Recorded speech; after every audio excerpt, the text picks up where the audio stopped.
શું તમે કપાસ વાવ્યો છે?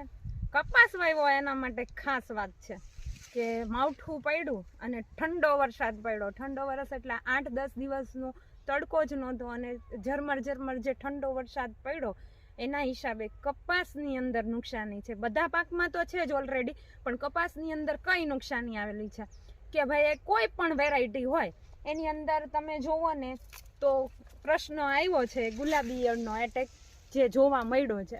નોર્મલી હવે સ્ટાર્ટઅપ થયો છે, હવે બધાના ખેતરમાં દેખાશે. એટલે ખાસ કરીને સર્વે કરવો કે આગળનું જે આ ઉપરનું છે એમાં કાયદેસર રીતના જેમને એડવાન્સ સ્પ્રે કર્યા છે એને પ્રોબ્લેમ નથી, પણ એડવાન્સ સ્પ્રે આ વખતે નથી થઈ શક્યા ઘણા ખેડૂતને, કારણ કે ત્યારે વરસાદનો ટાઈમ હતો એટલે સ્પ્રે કોઈ થયો નથી. 10 દિવસ વરસાદ પડ્યો છે એટલે આ નુકસાની બધા ખેતરની અંદર જોવા મળી છે.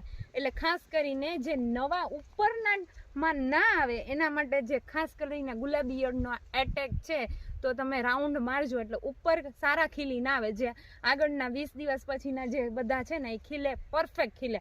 એટલે ખાસ કરીને બધી વેરાયટીમાં પ્રશ્ન છે. હરેક જે ખેતર આપણે સર્વે કરીએ ને તો આ પ્રશ્ન છે. એટલે આપણે ગાપલાઈમાં રહેવાનું નહીં અને અંદર જઈને સર્વે કરો તમે એટલે ખબર પડે. એટલે ખાસ કરીને આ વિડીયોઝ કેવો લાગ્યો, આ માહિતી, કેમ કે અમે લોકો એડવાન્સ જે આપણે ફિલ્ડ કરતા હોય ને એની અંદર અમને લોકોને પહેલાં દેખાતું હોય કે આ પ્રશ્ન આવવાનો છે. એટલે આ પ્રશ્ન ઓલરેડી બધા કપાસની અંદર છે, ગુલાબી ઈયળનો એટેક. એટલે ખાસ કરીને જાગૃત થવું.